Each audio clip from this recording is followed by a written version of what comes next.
So there's vanilla. Well, not. Yeah, I wouldn't. Yeah, that's use different. something Yeah. separate.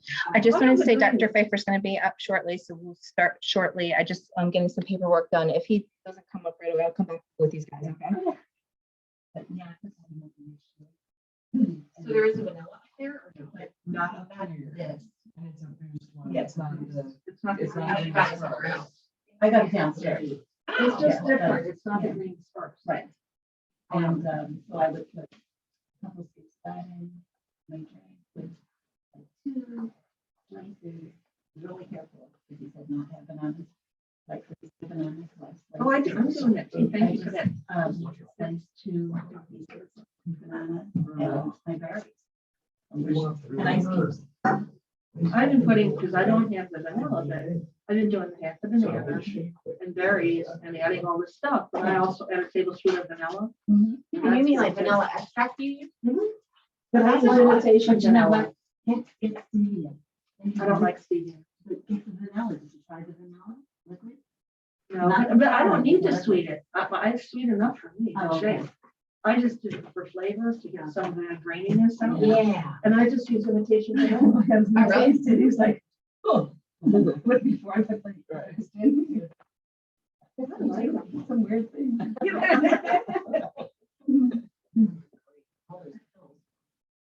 I know what I do. Those pills aren't gonna last 3 weeks. Oh, no. The one that's 7 times the one with the meat. Yeah, that's not. It's I know. But I put it in my shake. Hey, I've been able So to I put open some it. air in that shake as well. I just put on a hand. You know, it's okay. I want to use strawberry. I'm letting it float. You just break them I up. pour it in. It's And about then this. I added the flax oil and then the banana and 4 ice cubes. And you use the 2 scoops of the. That's good. And then I bought whey protein, so I'm gonna do the 2 scoops of the whey. That helps. I found that helped me. Helped to tie me over just a little bit more. Oh, really? That's what you need. And the Are He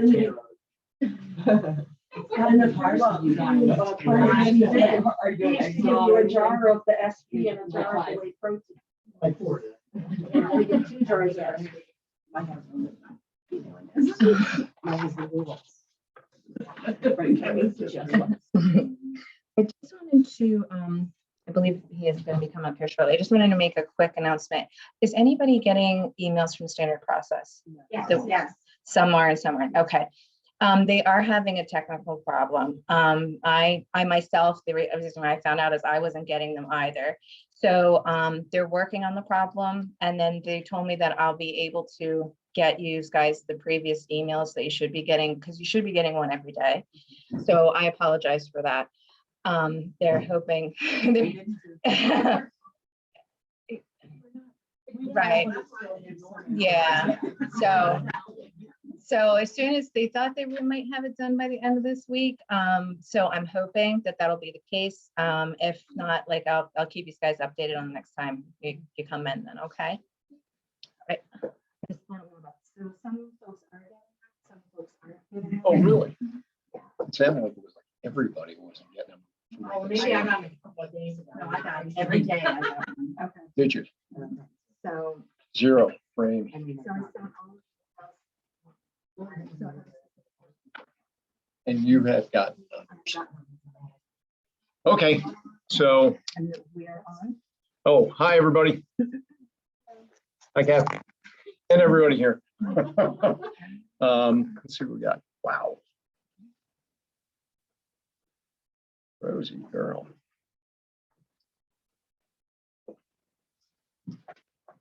You're doing it again, aren't you? Make Gonna everybody try. go. Only on day 4 though, so. Well, Oh, wait, did you start on Monday? I did, 'cause I was camping, I'm like, I can't. Yeah, we were working. We did. No. I said, we're good. We're Yeah, good. drinking all that water. Yeah, I will. Sunday, and I I'm said, down oh with my the God. fire. Look at the group. I don't like my family. Right now. Be nice to 'em. Sunday. Hey, Steffi, when you get a chance, send us your weight. No comment. I will. Yeah, sorry, I was far away from the computer. Thank you. Okay, so let's get started. Rosie will talk. I'm going to say that. So what I had Lauren do was kind of in sequential order, give me your toxicity questionnaires. I shouldn't do that. Toxicity questionnaires. And so from the most toxic person to the least, so I know where you are. And we'll see where it goes at the end. Okay, I'm not worried about where we are at the start. It's more where we are at the end. So week 2 coming up. We're getting through week 1. How are you guys making out back there with week 1? It's been a lot of, yeah, I know. I knew that was coming. I don't want to be here. She made me do it. Oh, really? Seriously? Oh, okay. So you got to just suck it up, Buttercup. That's it. Eat the eggs. That's the way it's going. All right, let's see what we got. Whoa, nothing's happening. Here we go again. Oh, you guys are happy. You guys aren't happy. Let's see if this works. Nothing's happening. All right, hang on. I know why. Try that. Yeah, that works. There you go. Okay. So thousands upon thousands have studied disease. Almost no one has studied health. Very true. So our disease and sickness care system, which we call a healthcare system, no offense to anybody on the line there, is basically geared toward waiting till you get like really ill and then doing a bunch of stuff to keep you kind of going, but not to make you healthy. Okay. And it's unfortunate, but that's what we've come to. And I had a conversation, I'm trying to think of who it was recently. Oh, I know who it was. It was a patient of mine who has challenges with fertility. He was treating in the center up here. And I relayed to her a book that I had read many years ago, written by a medical doctor back in the 1930s. It was called Pottinger's Cats. And Dr. Pottinger had taken a group of cats and divided them into 3 different subgroups. And one group he fed cat food, which is not like the cat food we get today, but food that cats would normally eat. Like what do cats do? They kill things and they eat them, right? So he fed them raw meat and he fed them raw milk. The next group he fed cooked meat and condensed milk, and the next group he fed cooked meat and evaporated milk. And he followed these cats for 7 generations. The group that he fed the uncat diet to, the cooked meat, because they don't cook their meat, right? Cooked meat and condensed and evaporated milk. Those cats by the 7th generation no longer had hair. Their whole skeletal structure changed. Their dentition changed. They could no longer reproduce. That is where we are going. Okay, we have not eaten a human diet for generations now. And so consequently, we are Pottinger's cats. And look, I don't want to get into all the politics and all the baloney that's going on with the COVID thing right now. Okay, I don't mean to say that it's not real. It is very real. I have a brother and sister-in-law both had it. We're both hospitalized. I understand that it's a real thing. But you also have to understand that some people are having very little consequences with it. And some people are having very severe health consequences and death from it. Why is that? Well, it's because some people have stronger immune systems, perhaps, or some people have less comorbidities, perhaps. They don't have diabetes or they don't have, whatever, you name it, emphysema, COPD, whatever the condition is.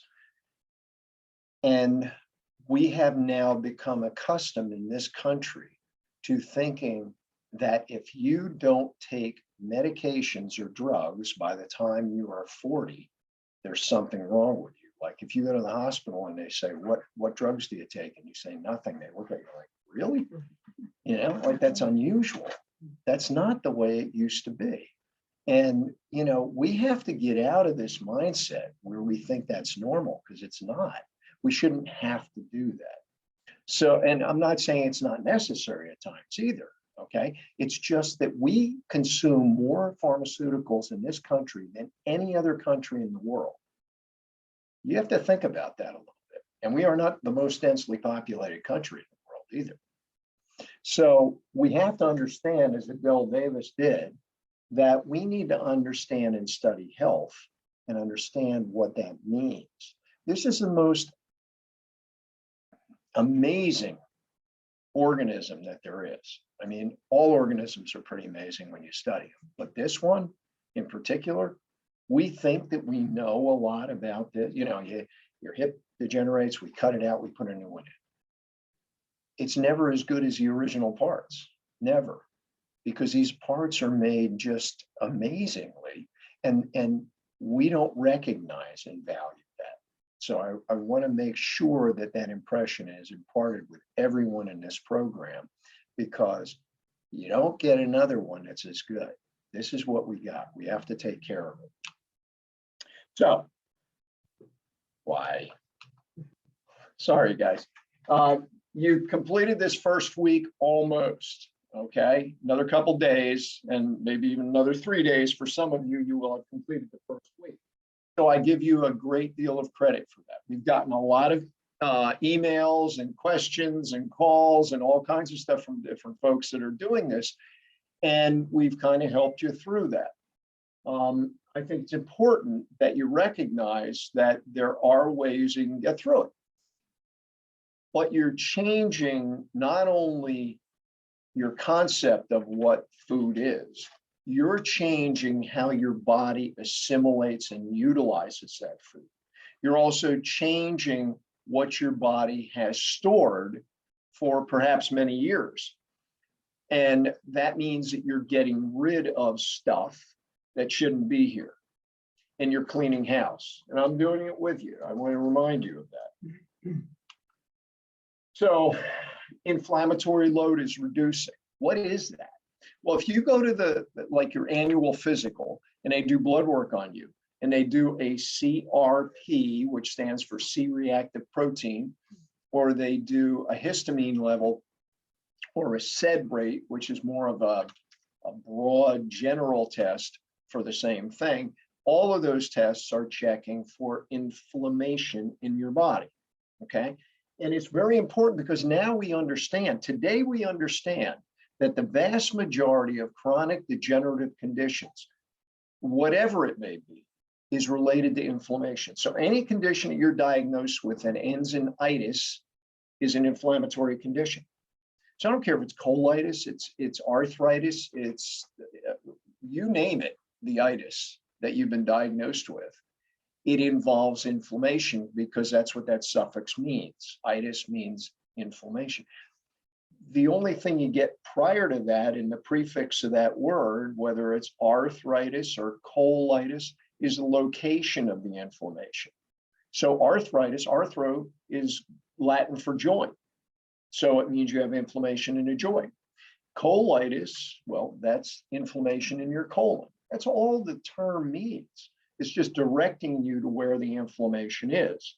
So you've been able to, I apologize to you guys, you've been able to decrease inflammation in your body.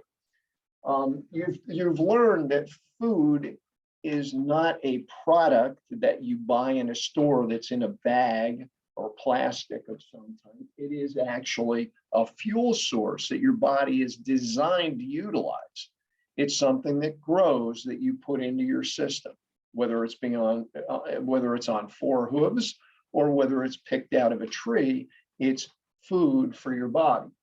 And some of you have lost quite a bit of weight, and we're not even at a week, and some of you have lost almost 8 pounds.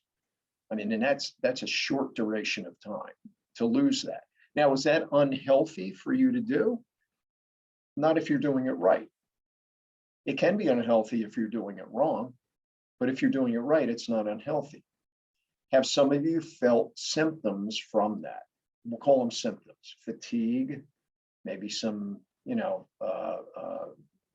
initially at least, some lack of sleep, some headaches, things of that nature. Some of that comes from the detoxification of your body. So, you have to get through that. Usually what I tell individuals going through the cleanse is if you have those types of symptoms, drink more water because you have to flush your system through. Okay, now, you've already made some changes that you anticipated perhaps, like weight loss. You wanted to lose weight, you've lost some weight. But you may have lost, the weight, but also you may have found that you have more energy. You may also have found that you are resting better. You're sleeping through the night. I've had some of you guys tell me that. Some less prepared felt some of the things I just outlined. Okay. So if you didn't get away from caffeine or you didn't get away from sugar quite as much as you should have, you might have felt some of those things. Not looking at anybody in the back row, but and you may have experienced some of the things I said before: headaches, fatigue, increased urination, increased or decreased bowel movements. Look, some of you are not eating the quantity of food that you ate before. Okay. And that's another thing that we have to look at, because we've heard, it's kind of in vogue now, some of the terms that used to be foreign to us, like intermittent fasting. That's eating less frequently and potentially less food. Because what happens when you eat less frequently, like when you have a longer gap in between your eating, not only is it healthier for your body, because it gets to your body has the opportunity to take a rest instead of constantly having to utilize energy through your GI tract to absorb water and to absorb nutrients, et cetera, in the digestive process. So it is beneficial for us. And in certain countries, unlike ours, the quantity of food that is consumed by individuals is much, much smaller. We eat way too much food in this country, and that's why we have such a problem with obesity in this country. It's part of the problem anyway, it's not the only problem. So allow your body to do its job. This is a process, and it's a process that will continue over the next 15 days, okay? This is why we want your body, and the proper way we want your body to be able to purge toxins, number one. We need to get things out of your body that don't belong there.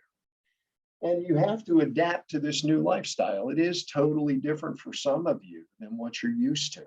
And some of the emails and calls that we've gotten relative to things that you want to do are kind of ways that you can sort of do what you were doing, but it doesn't seem as bad.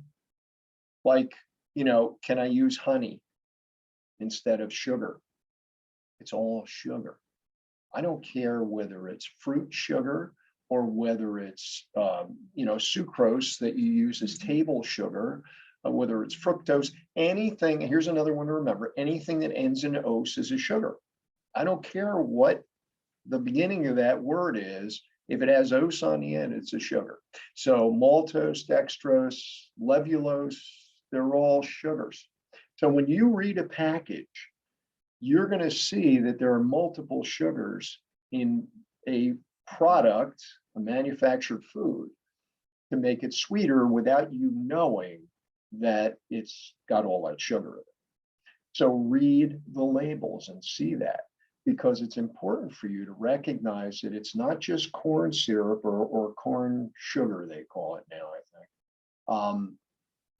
Yeah, corn sugar, because they used to call it high fructose corn syrup, which they thought would make it sound better because fructose is a fruit sugar, right? It's all sugar, it doesn't matter. So, you may see that there's, and remember again, also, where that sugar is placed in the list of ingredients gives you an indication as to the quantity of that sugar that's in there. So, for example, if you're buying something that's made out of wheat, which I hope you get away from in the future because that's an inflammatory grain. Wheat may be first, second thing may be some type of sugar. And then you go down the list and there might be another sugar. Well, there's less of that sugar in there than the first sugar, right?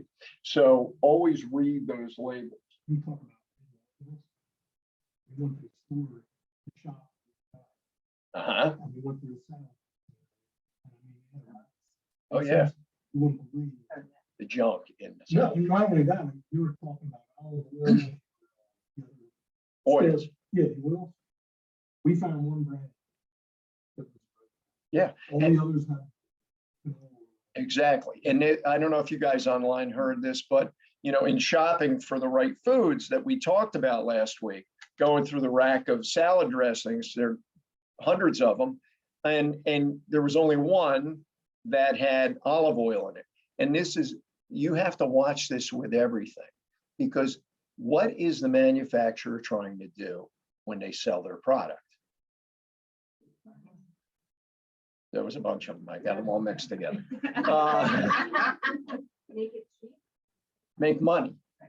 That's their job. They're there to make money. And I understand that, and that's fine. But in order to do that, they do everything they can to decrease their expenses. So canola oil is very inexpensive compared to olive oil. So they're going to use canola oil. And so this applies to everything that you buy in a supermarket, because they're going to want to increase their margin, right, between expense and what they can sell it for. So you always need to read those labels. You always need to be aware of that fact and watch what's in there and make sure you get the best you can. So I already talked about your toxicity questionnaires, and there is a toxic load in your body right now. There's an inflammatory load in your body. Both of those are going to decrease, and we'll be able to validate that based on how much that toxicity questionnaire changes. Okay, so you fill out your metabolic assessment form, not your system survey. That's what we used to use. That metabolic assessment form gives me an idea where you may have some deficiencies or toxicity. When I say deficiencies, so each one of those segments in that questionnaire of really it's 3 pages, relates to a different gland, tissue, or organ in your body. So based on where you are with that 0, 1, 2, 3, rating chart, I can tell where you may have more of an issue based on what it is. One of those sections relates to sugar metabolism in your body, and another relates to peripheral utilization of that sugar. So I want to make sure that, we are aware as we move along that I'm going to be monitoring those things as well. Okay, so how about questions now? Anybody have any questions either online or in the room here relative to what the heck they're doing, or why? I don't want to hear why I'm doing it. I already got that kind of question answered. But anything else relative to foods, what you're doing right now, and we'll go into week 2. I'm not worried about what we're doing from here forward, but what you've done up to now. Go ahead, Linda.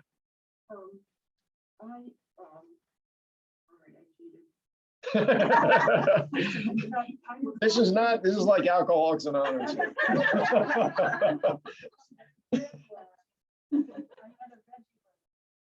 Okay, I get a veggie burger, which had a lot of soy in it, probably. So, I mean, I still lost and I still feel good, and it was done. I was done with it. I needed that, I don't know, consistency but what is your? thought on veggie burgers? Yeah, kind of, Okay. sorta. I don't So, know if I want to hear this. yeah, you probably don't. If you look at the ingredients in your veggie burger, it is not going to be, celery or, peppers, or it's not going to be vegetables as we think of them normally. It's going to be a lot of soy. for one thing. Because why? Because it's cheap and it binds, so it has everything they kind of want. Yeah, it's a filler, essentially. So that's my main issue with that. Is some soy okay? Soy has a tendency it's what we call a phytoestrogen. It is a plant-based estrogenic food. So it will potentially increase your estrogen load, both males and females. Now, let's just take we'll do a quick endocrinology lesson. We both have estrogen and testosterone, and males and females and progesterone. Females have a higher level of estrogen than males and a lower level of testosterone than males, and we are just the opposite. So as we age, one of the things that women need to do is be cognizant of the fact that estrogen, while estrogen has positive effects for females relative to a whole bunch of different things, skin, wrinkles, all that kind of stuff. It also, as women age in particular, there are certain forms of cancer, particularly certain forms of breast cancer, that are enhanced by higher estrogen levels. So we want to decrease that estrogen level. And we're not just getting it from plant-based foods like soy, we're also getting it from what are called xenoestrogens, which come from plastics and things of that nature. So as an example there, since we're talking about this, if you take saran wrap and put it over something that's warm and put it in your refrigerator, you know how it gets all kinds of liquid on the top, that condensate forms. What happens is that drips into your food, and that's pulling these xenoestrogens from the plastic material into your food. So you end up eating that as well. And there are a bunch of studies, another aside, as far as toxicity goes, there are a bunch of studies that show, aren't you glad you asked that question? Yeah, it's about the third tangent so far, that all of us have a load of plastic in our bodies as well from the foods we eat. Okay, so my point is that if you're going to eat, again, food, I want it to be what we've talked about. If you're going to eat beef, yeah, best to be grass-fed, right? Hormone-free, antibiotic-free. Why do they use hormones and antibiotics? Because they use feedlots where the animals get sick easily, so they put them on antibiotics, and they want them to grow fast, so they give them hormones, right? And here's another one. Why, number 4, why do young females mature at a much earlier age than they did 30, 40, 50 years ago? Because they're consuming estrogenic foods, the hormones that are placed in dairy products and meats. So that's why it's important to get away from those foods that contain those, or at least buy foods which are try to figure this one out. They're more expensive because they're putting less of that into them, which is an expense to them. Doesn't make sense with what we just talked about, but it's always more expensive for antibiotic-free, hormone-free, grass-fed, range-fed, whatever they call it, okay? Now, here's another one, and trying not to get into politics with this one, but you have to understand that the goal ultimately is to get us away from certain foods with the whole climate change agenda, get us away from certain foods that produce CO2, which is what? It's flatulence from the animals.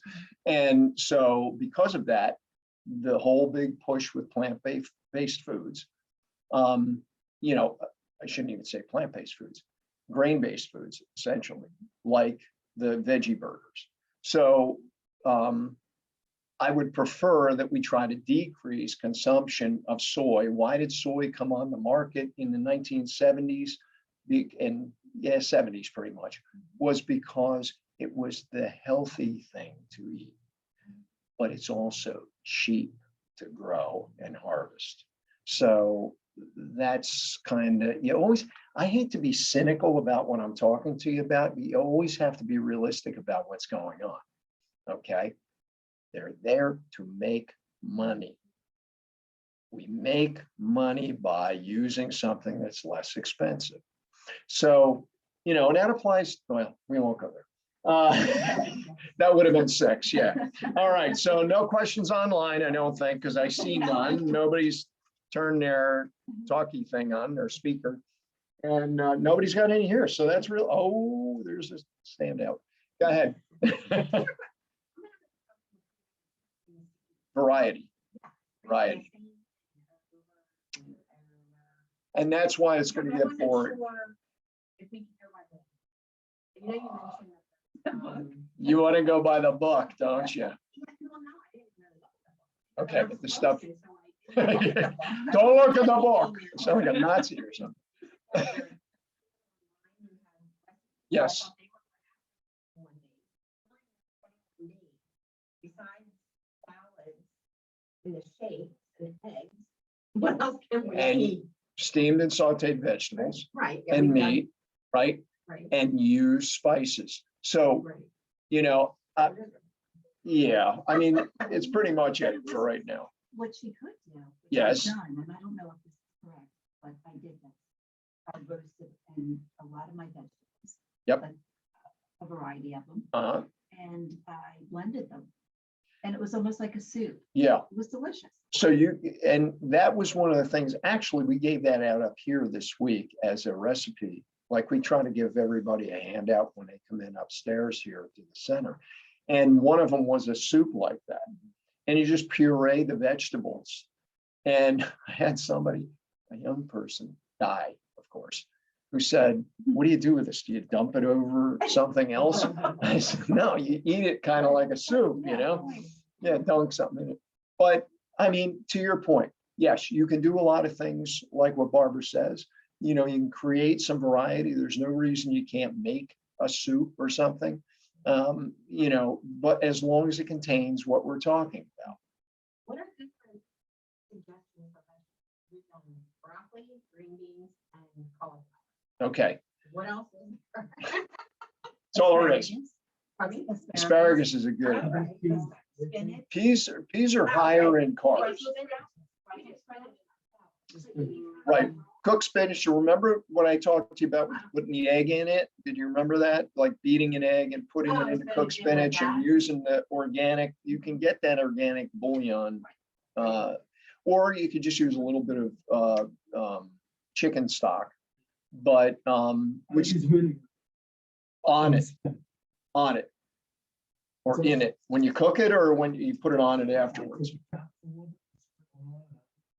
Yeah, so, yeah, we used to do that 2 years ago when we were, I mean, I'm just thinking back when I was a kid, we would do that too. So, you know, I mean, my thing is I want you to be creative with what you're eating and you're looking at just a few different things. Well, you could take your cauliflower, you could bake it like I talked about, Right. drizzle the olive oil, put some cumin and some garlic and, you know, Couldn't you use coconut oil? yeah, oh yeah, That's what I got Yeah. coconut oil. And that's do my eggs. It's wonderful. Yep. I'll use butter, Yep. maybe eggs. I rolled eggs in for work. I heard. Night for a bedtime snack. we got to get some variety in there. We got to get some variety going. And Crumbs for the fry. well, and again, you know, I know we talked about using more shakes too.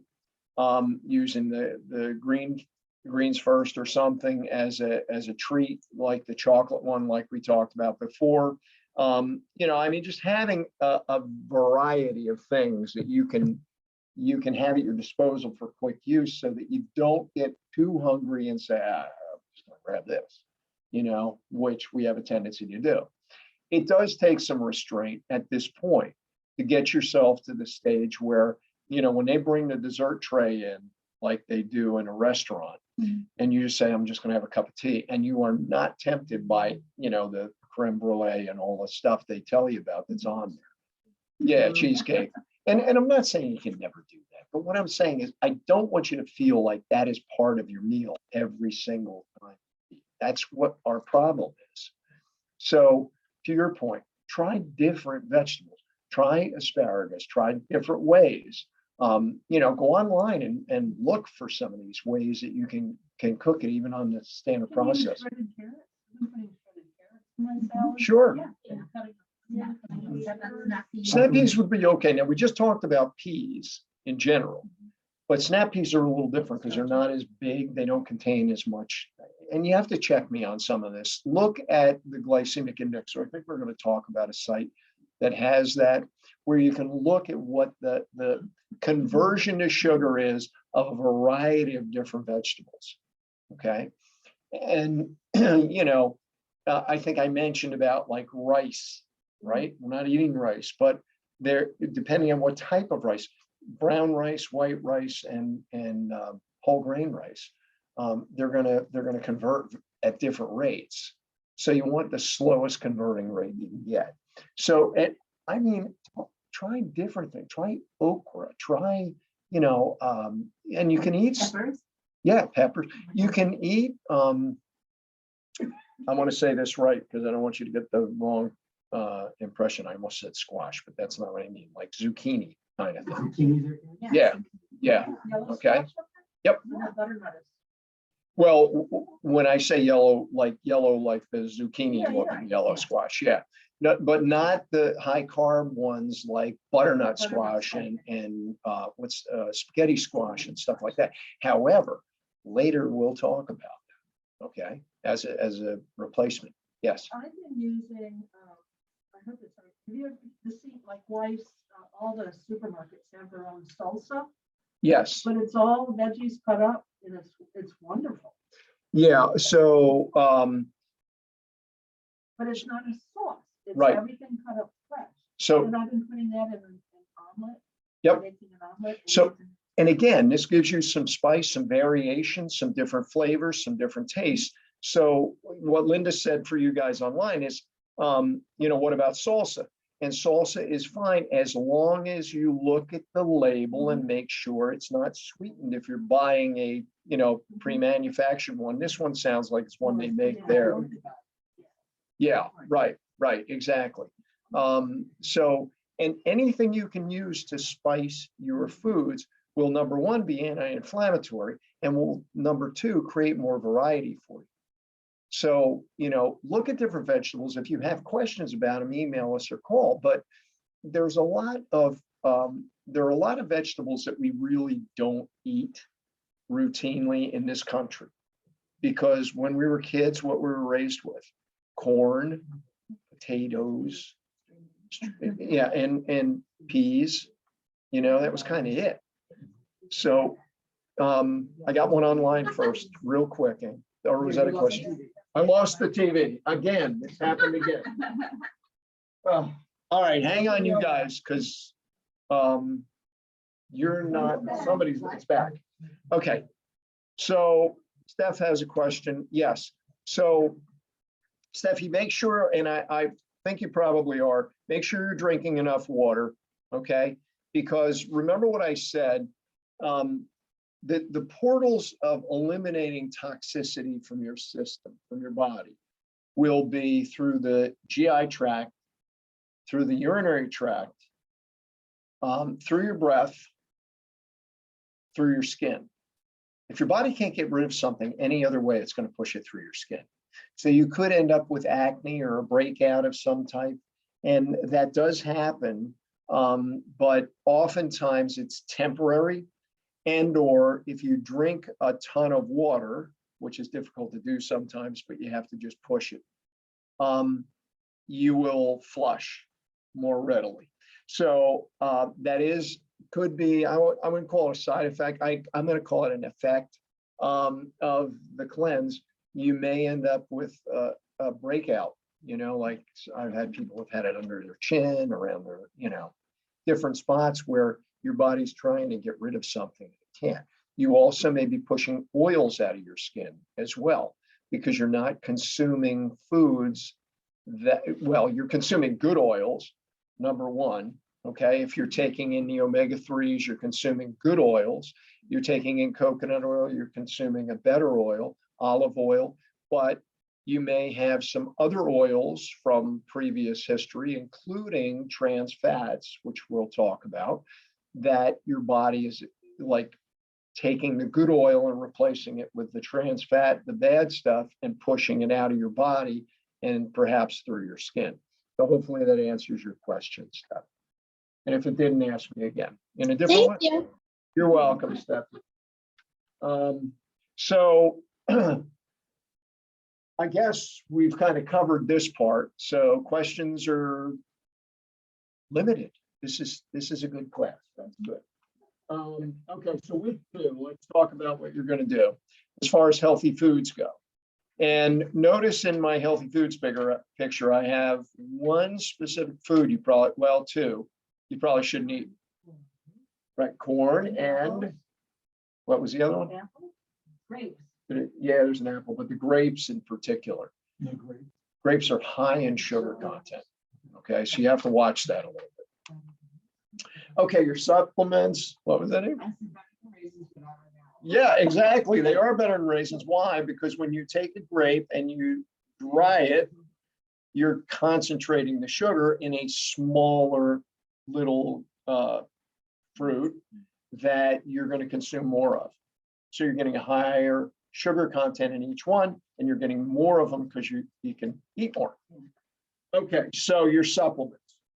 So some are going to stay the same. Your SP Complete stays the same. You continue using it. And remember, I told you we give you 2 big tubs of that because I want you to continue to use it after the cleanse.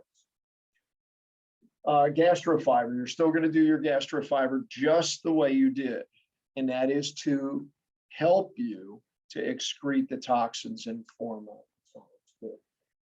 now we're going to change as of Saturday or Sunday or Monday, whenever you began the cleanse, from your cleanse, your SP cleanse, to SP Green Food.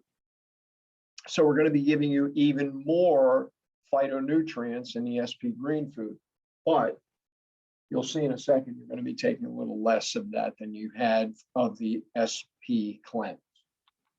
So your green food, you're going to consume 5 capsules twice a day. So instead of 21 of the SP cleanse, you're going to be taking 10, less than half, of the SP Green Food. Okay, which is in, it's gastrofiber. Sorry, guys.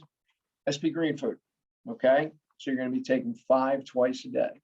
Now, anyone who feels that they either want to lose more weight or want to detoxify further needs to individually let us know, and I'll go over that with you. You can continue using some SP cleanse to do those things. It will help a little enhance it. But those of you that are doing fine the way you are, go on to green food and just transition. Got you thinking, didn't I?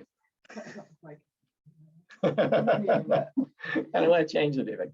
Yes, So sir. the shape, I mean, but the 2 shape bars. They're both the same. Or They're both SP cleanse. okay. Right. So again, getting back to what we had talked about before, if you want to get more protein in your shake, you can use a variety, like we used, didn't we use the Boost, right? So that's a good point. So we have our our Greens First, and Greens First also makes a protein supplement that you can put in with the Greens First or put in your shake the way you're making it now. And what got this conversation going was Barbara, with the Whey Pro, she wanted to avoid the dairy. And I had said to you guys last week, well, we make a dairy free, but we don't. The dairy free is in SP Cleanse, not in the Whey Pro. But the Greens First product, the Boost that they use, is the protein supplement that you can put in with the shake, which is dairy free. And this is GMO free and it's organic and the whole 9 yards. So this is an option if you want to do something that is dairy free for increased protein. Okay. Now I want to go back to your notes quickly because there's something in here I want to mention. It may come up later, so bear with me. This little brochure that Curry put in there is about a supplement that we use here in the center called Gymnema. Now, Gymnema is a supplement that will dampen your sugar cravings. It also enhances pancreatic function. So if you find either now or after the cleanse that you're starting to get that sugar craving, you could use the Gymnema, which will dampen that down so that you don't feel like you have to grab something sweet to eat. Okay, so either store that away or talk to us about it. I think it's on your discount sheet that we give to you each week. Well, it depends on, like, I try to do it individually, but it's a tablet. And I try to do it individually based on when you're starting to get the cravings. Usually those cravings are going to come at the end of the night, like after you've eaten your dinner, or like early afternoon, 2 to 4 o'clock. Okay. So if that's the case, then what I would do is I'd have you take 1 or 2 of those like an hour before you would normally have the onset of that craving. So like after lunch, let's say, or after dinner. There is a little brochure in what Curry gave you about the Boost and the SP Complete, or I'm sorry, and the Greens First.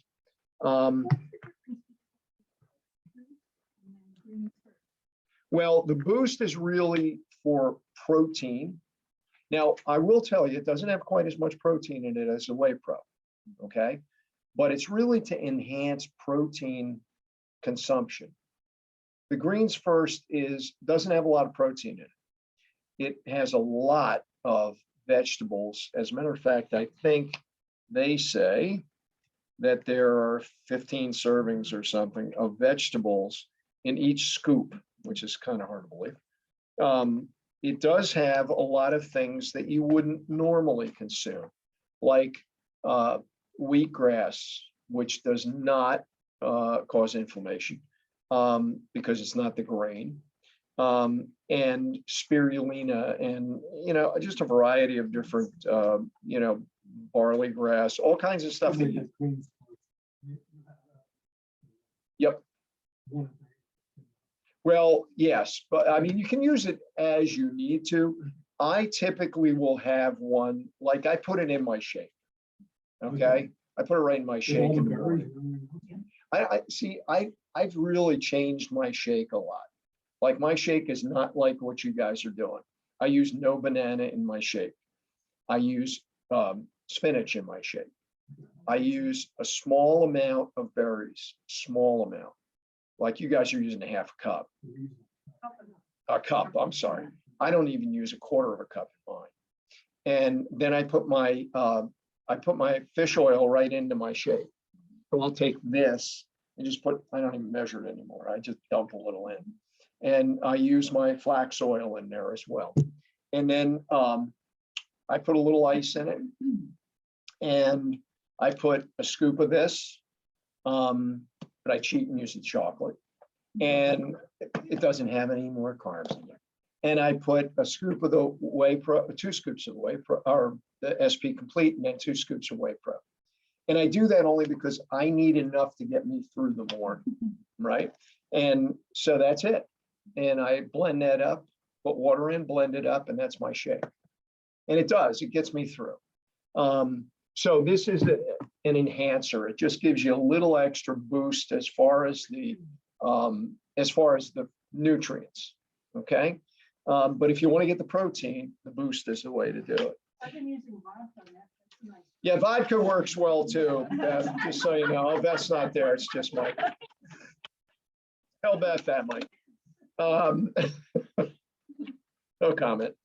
All right, and food additives, we did talk a little bit about that, but there's a pretty good little primer in there about food additives, as well as some more information about the purification program in cardiovascular health, which I think if you read through that, you're going to get a little more concept for some of what we're going to talk about tonight. With with the good fats, bad fats. And then this was a t-shirt. I don't even know where we got this. It's all the drugs, as I talked about, the drugs and what people take it for. And just read through that.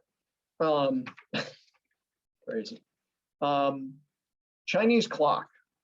So when you get a chance, kind of look through this Chinese clock, because it's basically about when your body detoxifies in the course of a day.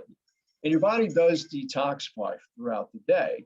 The problem is, if we're not hydrated well enough, we don't sleep long enough or during the right hours, like shift work, you're not going to detoxify as well as you would if you took in the fluids and slept when you should.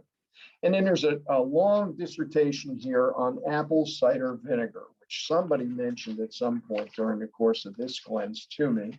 And it's got some good information in there about apple cider vinegar, how it works, what it can do for you. And I think that's a good one for you to kind of reference and read through at your leisure, okay? And I think that's what we got for you. And remember at the very back, if there's anything that we speak about that you want, just check off on this, sheet that Curry put together, and we'll get it together for you. Okay, so let's look at what should I eat. So let's kind of try to get some variation. Use spices liberally, very important, okay? And make sure the meats that you are eating are as clean as they can be. So we want chicken, fish, some beef is okay. You just don't want to eat it consistently and constantly. And you want it to be clean. So as I said, hormone-free, antibiotic-free, if it's range-fed or grass-fed, that's good. Low glycemic food, berries, cantaloupe, honeydew. So you could consume those as well, okay? So they're lower glycemic. No grain-based carbs. We're still staying away from breads and pastas and all that. And this is the website I mentioned, the Mendoza.com, that has a glycemic index. So you can look at where some of these foods are indexed relative to their glycemic load. No bread, pasta, or potatoes. Why no potatoes? Not that potatoes are horrible for you. They're high carbohydrate foods. And I'm trying to keep you away from carbs right now as much as possible. Even sweet potatoes. For now. Okay. Later we'll talk about that. Okay. So you just got to make it another 15 days. Yeah, it'll be good. Here, have some greens. And have you fried your greens first yet? Beat that one up pretty good. Okay, so the physiological effects on your body. These are important ones for you to realize. We have decreased significantly the demand on your pancreas. Your pancreas is the gland in your body, right side, back, that produces insulin. It does a bunch of other amazing things for your body. It really does. It produces sodium bicarbonate that neutralizes this stomach acid that your stomach can tolerate, but your GI tract can't. It's so cool. It really is. It produces sodium bicarbonate, releases it into your GI. It's released into your GI tract, and it neutralizes that. So we've kind of calmed things down a little bit for your glands and organs. We decrease the potential that you will develop, or if you've already developed it, insulin resistance. So what is insulin resistance? I always use the analogy of a doorman. So the insulin is a doorman on every cell in your body, and he opens the door, lets sugar in and closes it. Opens the door, lets sugar in and closes it. The cells, if you keep pumping sugar into your body, the cells get to the point where they're stuffed with sugar. They don't need any more. So what the doorman does, the insulin, is lock the door. So you're resistant, your insulin is not allowing the sugar to do what it normally does because it's such a high concentration. So your blood sugar level will tend after that to start rising. Kind of a simplified explanation, but it gets the point. Insulin is no longer effective and therefore blood sugar levels rise and you have diabetes. I don't care if you've been diagnosed with insulin resistance, pre-diabetes, which is a stupid term, or diabetes. Okay, and it's not high enough yet. You know, you're only at, and Steph, you can relate to this, I'm sure. You're only at 101, 105, 110. That's not that bad. Okay. Yeah, she's laughing. So it's not that bad, but it is that bad because I will tell you whether you've been diagnosed with insulin resistance, diabetes, or pre-diabetes, your potential to have stroke, heart attack, cardiovascular incidents is twice what it would be if you weren't, even pre-diabetes. So that's the important, listen, my passion about what we're doing and some of the discussions that we've been having is this. The number one thing that kills us in this country is sugar. Number one, the high consumption of sugar products, not just candy bars, the high consumption of grain-based carbohydrates, which convert into sugar very rapidly. And I will tell you right now, the incidence of heart attack, cancer, stroke, Alzheimer's, Parkinson's disease, you name it, infections will go down significantly if we can decrease the sugar consumption in this country. And by doing that, decrease the level of diabetes in this country. Now, again, a cynical comment, but drug manufacturers make money on selling drugs. Do they really want to decrease the incidence of diabetes and not sell glipizide? You know, all the, and you see the new ones on TV now, all these crazy drugs that force the sugar through your urinary tract and destroy your kidneys ultimately by doing that. So, you know, I mean, it's just nuts. And you know, the clarity of thinking about this all comes down to you taking personal responsibility for yourself and your body and not depending on somebody with a white coat to write something on a piece of paper that's going to make you better, because it's not going to make you better. That drug will cause your body, and I don't care what the drug is, it will cause your body to do the desired effect. It will take your high cholesterol level and it will drop that cholesterol level. That does not make you any healthier than you were before. None, zero. Because there's no study that shows that an individual who now has a low cholesterol level because they're taking statin drugs will die at a proportionately less rate than an individual who doesn't take that drug. Not one study proves that. You have a lower number on a piece of paper, that does not mean you're healthier. That applies to multiple different things. There's a doctor down in UPenn, and I have his book and I read his book about a whole nother philosophy that we're going to get into when we talk about stress. Different than what medicine bases everything on. Medicine bases everything on something called homeostasis. And what homeostasis is balance. Your homeostatic blood pressure should be 120/80. That's where we want it. Your homeostatic blood sugar level should be somewhere between 88 and 99. Okay, that's homeostasis. That's where we want it. This doctor wrote a book on a whole new philosophy called allostasis. And allostasis means that you have an allostatic load on your body. What is that allostatic load? It's the things you eat. It's the sleep you miss. It's the stress you experience. And what that does is it causes your body to do specific things. And some of those changes we'll talk about when we talk about stress. But as an example, stress causes your cholesterol level to go up. And we're designed for that on a short-term basis. Stress is supposed to be short-term. You're supposed to get attacked and either run away or fight. That's what the stress response is. So if that doesn't go away, that allostatic load creates allostatic pressure, which causes certain things in your body to happen that stay that way. So you end up with high blood pressure, higher blood pressure. You end up with higher blood sugar. You end up with higher cholesterol.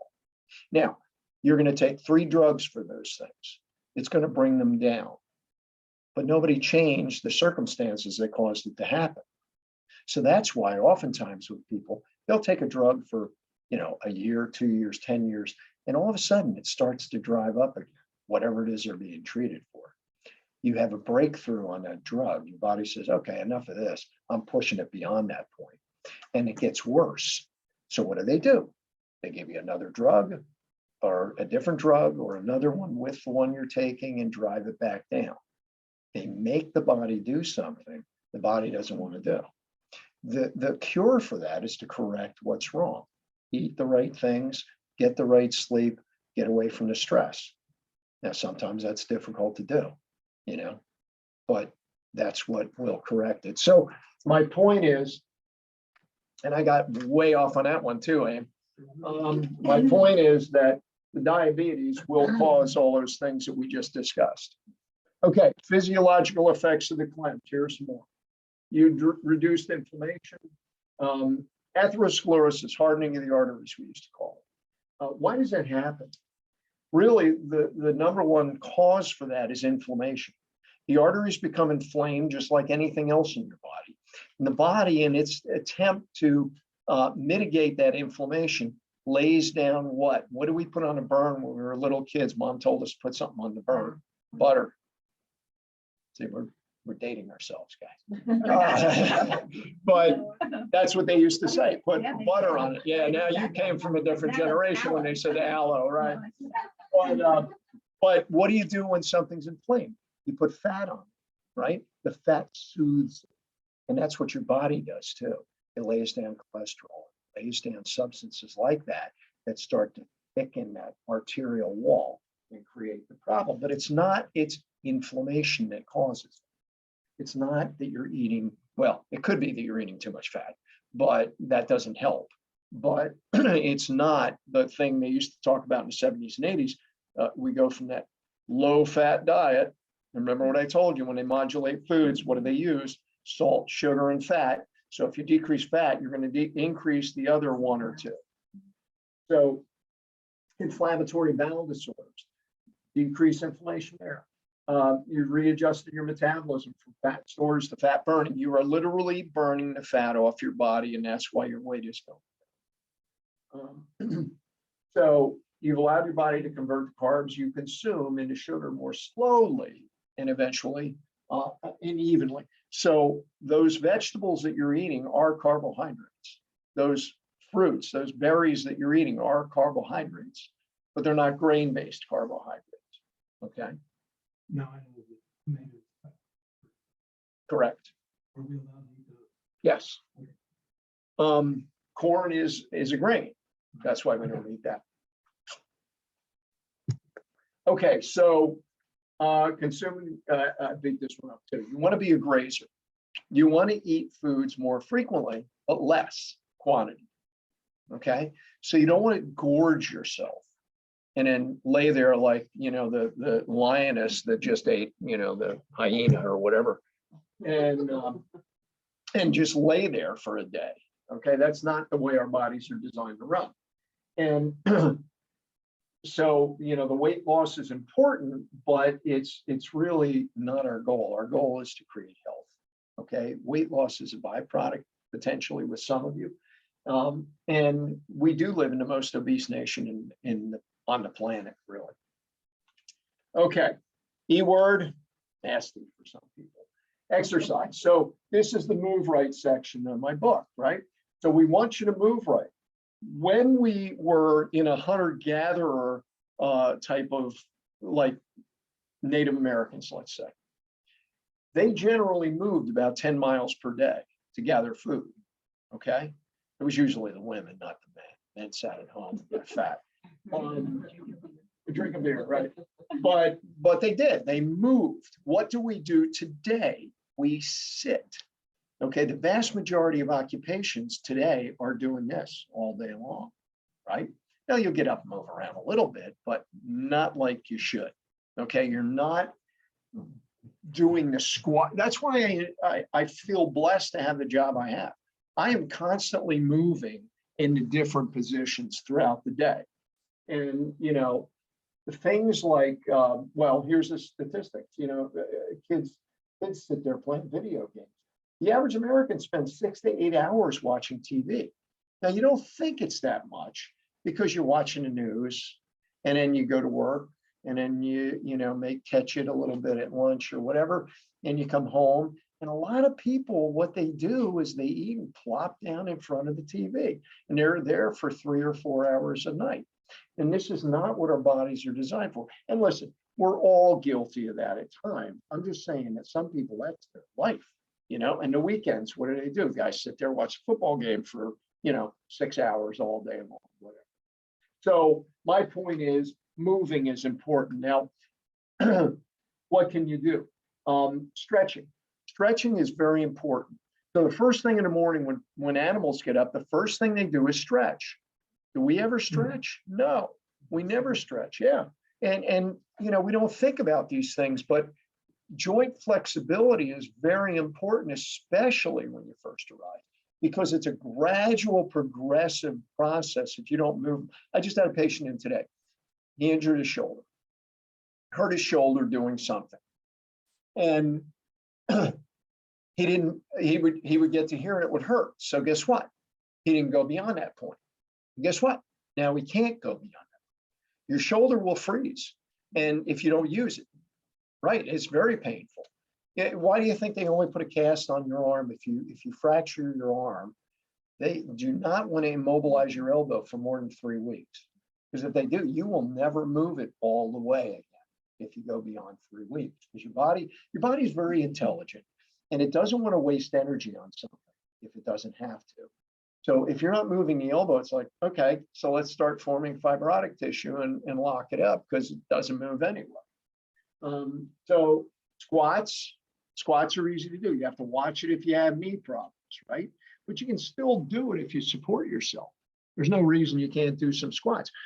Biking, stationary or regular biking, very, very good exercise for knees and hips and for your ankles too. So, walking is very, very good for the body. Now, listen, close your ears, Michael. He's on the line there. Close your ears. I'm not a big advocate of running. Now, I have a friend in particular who loves to run. He does marathons in Boston and Philadelphia and all that kind of stuff, which is great. He loves it.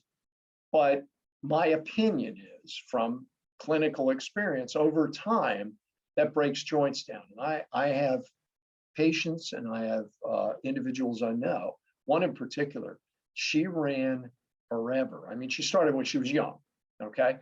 But she has now had, I think, at least her knee and her hip replaced. And she walked like, she was, the pounding. So I'm not a strong advocate of it, but as I said, I don't tell people not to do it if that's what their thing is. But by the same token, there are other non-compressive exercises that you can do, like swimming, like biking, walking. So, burning those calories is important. Little things like, parking. You see people in Walmart in the supermarket all the time, circling around, so they can get that spot right up front, right? But you park out a distance away and you have to walk, and it's good for you to walk. So, remembering to try and do little things like that, using the stairs instead of the elevator, escalator, whatever at work, those things are important. It does create healthy joint motion and mobility, and it stretches the muscles. Yoga is an excellent form of exercise because it stretches those muscles, and you will age much more slowly if you do those. And another important thing relative to cognitive function, that joint motion, I'll tell you right now, every time I adjust a patient's spine, they get positive neurologic input to their brain from having that spine adjusted every single time. Joint and muscle fibers have something called little nerves called proprioceptive fibers. And that helps with your balance and position sense. And this is why people who do not, like somebody who's been in the hospital for 2 weeks and they've been laying in bed, they get out and they have trouble, keeping balance when they walk. They're starting to go, but it's because they haven't used those proprioceptive fibers to give your brain input. See, your brain, we used to call it, when I was in chiropractic college, we called it the safety pin cycle. You have input that goes into your brain and you have a response that comes back down through your nervous system to whatever end organ it is. So that's important to have that flow going all the time. And that's what helps create positive neurologic input. It also creates positive immune function. Motion, believe it or not, helps create a positive immune response. And we never think about it like that. But that's why people who exercise, eat right, think right, move right, sleep right, have a better immune function than somebody who doesn't do those things. So next week, we will build on what we've already taught you. Oh, question. Yes. So Kath, we continue to use the flaxseed oil as well. Yes. And I want you to continue using the flaxseed oil long beyond the cleanse for the reasons I told you. Well, I didn't tell you all. So the flax oil we're using with you is organic, high lignin flax oil. Now, if you get flax oil and it's like golden colored, which yours shouldn't be because you're supposed to shake it, it doesn't have lignans in it. The lignans are a component of the flax seed that helps kind of, I was going to say absorb, it absorbs estrogens and excretes them from your body. So that's why I use the high lignin form of flax oil. Now, when I put mine in the refrigerator, I flip it over, make sure the cap's on tight. I flip it over. So the lignans will drop to the bottom. And then when I take it out, I flip it up back and I shake it up. So you get more of that brown stuff that comes out. If you don't, it'll all sit in the bottom of the container and it won't mix eventually because it compresses and compacts. Okay. So an important one for you.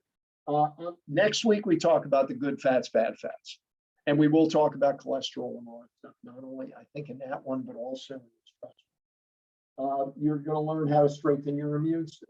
Some of the things that you can do to help strengthen immune function, which to all of us is extremely important. If you really want me to, I'll talk a little bit more about our COVID cocktail next week too, that we use to enhance immune function relative to COVID virus or coronavirus. Is that? Yep. Yeah. Okay, I'm going to continue to help you to understand what you're doing right now is creating a genetically congruent lifestyle. This is the way your body genetically is designed to function. Okay, I will tell you one quick thing that I just read 2 research studies on. Those of you who have heard that people who have an O positive blood type have more resistance to COVID or the coronavirus. And I'm like, okay, why? Well, they found this statistically by just looking at people that were hospitalized that had coronavirus or COVID, and people who were not. So I found two studies and referenced studies. They were published in reference journals that indicate that it is a genetic predisposition. So you have a gene that determines your blood type. You also have a partner gene that enhances immune function. Every time, well, I shouldn't say that. When you have O+ blood type, this gene causes that. But you have a partner gene when you have O+ blood type that enhances immune function. So they always go together. And that's why the O+ type blood, O+ type blood, has more resistance to the COVID virus. The coronavirus, sorry, COVID is caused by the coronavirus. I will continue to teach you. Yeah, I already said that. You have begun to do what is naturally right for your body. It's a really important term to remember. You know, sometimes you know innately what is naturally right. And that applies to a lot of different things. You know, you get that little thing in the back of your head that says, oh, something ain't right here. But you know innately what is naturally right. And the lifestyle choices that you are making will, beyond a shadow of doubt, create health and wellness in your body. There's just no two ways about it. It will. You will also influence others around you. And I've seen this hundreds of times before with individuals who have come through the program. People will look at you and just say, you look good. What are you doing? You lost weight. What are you doing? You look different. And, you know, you have an opportunity to explain to people what you're doing. Okay. You have an opportunity to say, you know, I started eating differently and this is what I'm doing. People will want to be like that, you know? So remember that, because I look at what we're doing as a movement and a way that you can spread the word, you know, and branch out to others who you have influence with.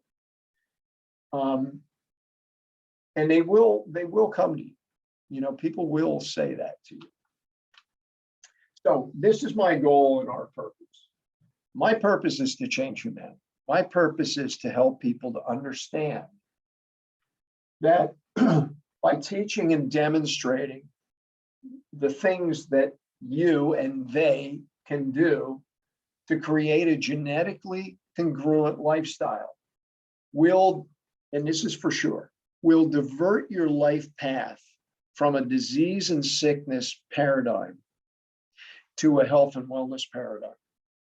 Now, does that mean you're never going to be sick? No. Does that mean you may get sick and get over it quicker? Yes. Does that mean you'll never have cancer? I can't say that. But does that mean you might be able to fight it off better? Yes.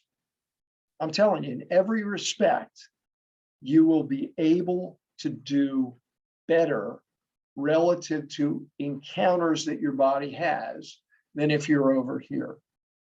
And one other thing.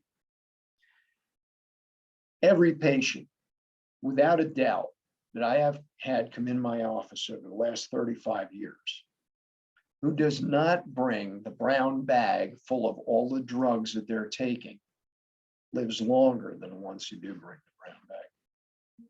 Staying away from those drugs helps you live longer and healthier.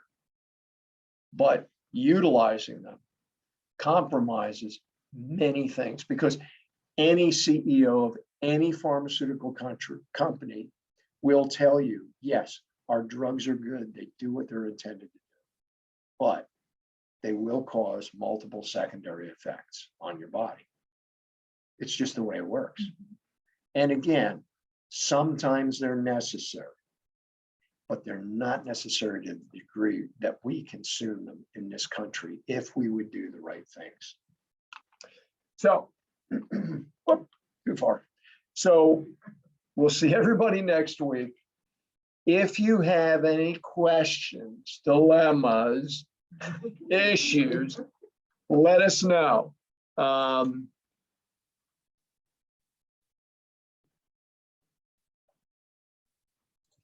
Okay, I think we're good. Go ahead, What Barbara. actual day are we starting to?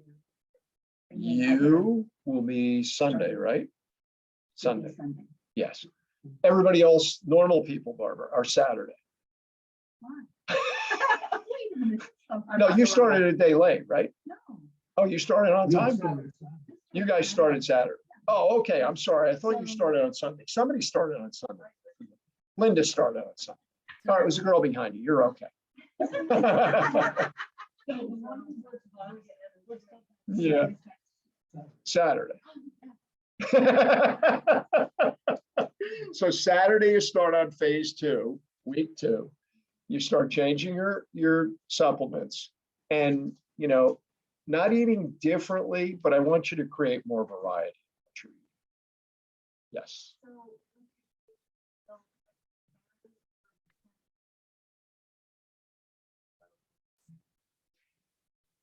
I would. I mean, you know, one thing that I think I may have mentioned to you before, I have people who come in and, oh, I take a shake or they call it a smoothie in the morning. And I say, oh, what do you put in it? Well, I put, you know, a plum and I put cherries and I put a banana and I put, you know, I mean, they're drinking their fruit, you know, is what they're doing. So yes, we have lower glycemic foods or fruits that you could use, but I'll tell you right now, the shake will taste better with some of the berries you're using than cantaloupe.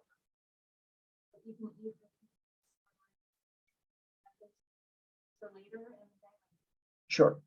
Yeah, just don't get too, The quantity. How Yeah. much should we be eating? well, that's what I was going to say. Don't get too carried away with it. Don't eat like a cantaloupe. All right. Don't do that. That's a bad thing. I mean, I have a patient who's a vegan, right? And I'm not big in the vegan diet, and he will not get blood work done because he's afraid to see what his blood sugar level is. But he literally buys like 2 cases of bananas a week and eats them all. You know, he eats lots of fruit, and you know, not every vegan does that.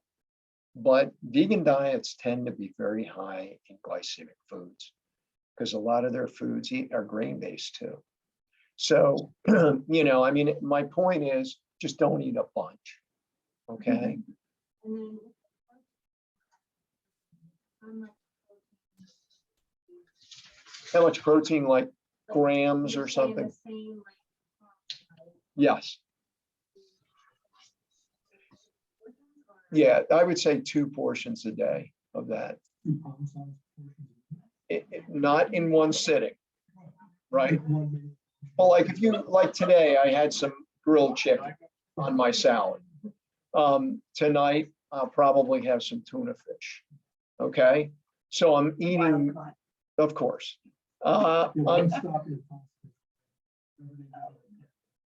Yeah, because it's such a big quantity. Well, Tosco's has some really good salads. Yeah.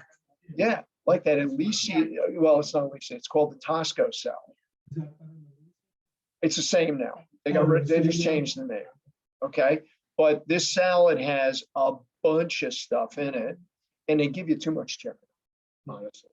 So, oh yeah, absolutely. So, you know, I mean, these are some of the variety things that I want you to start thinking about. And it's not that you have to just be cloistered in your house and not eat, you know, out or anything else. So be aware that there are other options for you and other ways you can eat, but still eat right. And this is a lot of what we're going to talk about in our last program, because I want you to understand what you can go do now. Yeah. And what you can't do or shouldn't do. I want to mention only, you know, They boy, get I was eating 7 generations raw of cats, food and right? everyone was eating off the- The condensed milk and cooked Well, meat. our dog, we have a Rottweiler, and he was like almost near death. And my husband was just, he was on that computer just reading. Figuring it out. And what we did, our dog eats raw food. And of course, your veterinarian They doesn't won't. agree with it. But, so he's on this raw food diet, and he's also drinking goat's milk because he was continuing to have pancreatic attacks. Issues, right? Yeah, So, and that so would kill him. for the guys online that are still with us, this dog was having all kinds of issues. To kind of relating back to the story I told you about Pottinger's cats. And so they give the dog raw meat and goat's milk, probably raw too. And, you know, we have a cat that's, did I tell you this already? 20 years old. And she was doing weird things. She was urinating outside the box and it was real pungent. You know, her kidneys were going, I knew it. And so my wife took her to the vet and she said, she's not gonna last through the summer. That was this year, right? Exactly. And so I said, so I used a supplement that we use. And now the supplements I use up here are whole food supplements. So it's food, but it's specific food for a specific gland, tissue, or organ. So I used something we call Arginex. And I crushed one every morning and put it in her food. And it wasn't raw food.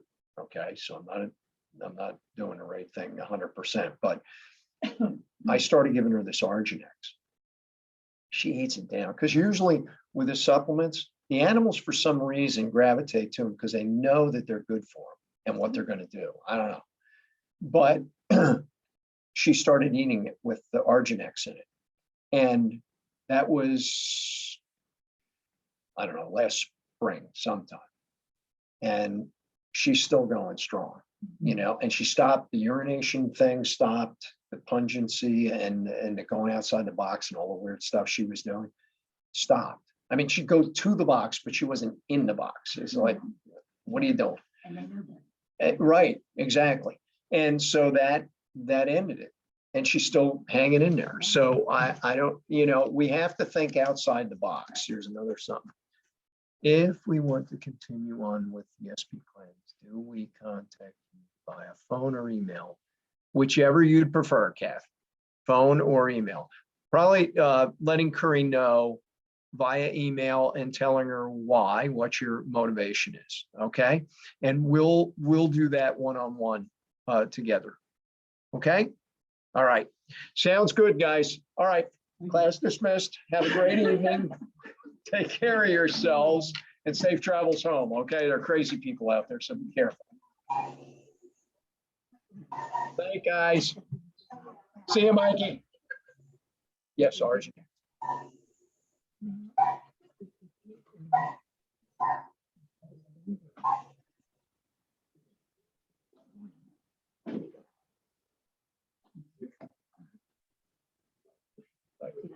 It's okay. That's all right. It might. So what I'd say to you, how big is the dog? So our cat is 4 minutes. I give her one a day. So try it. Arginex. You know, just tell Curry you need Arginex. You get, I'll give you the same discount the whole deal. Okay, just put it on your list. Okay, Arginex. All right, good girl. All right, thank you, Barbara. Take care. All right, stop. Make it stop, please. Amy, keep up the good work, girl. Tell Mike it's all good. Are you, Rosie, we're going to talk.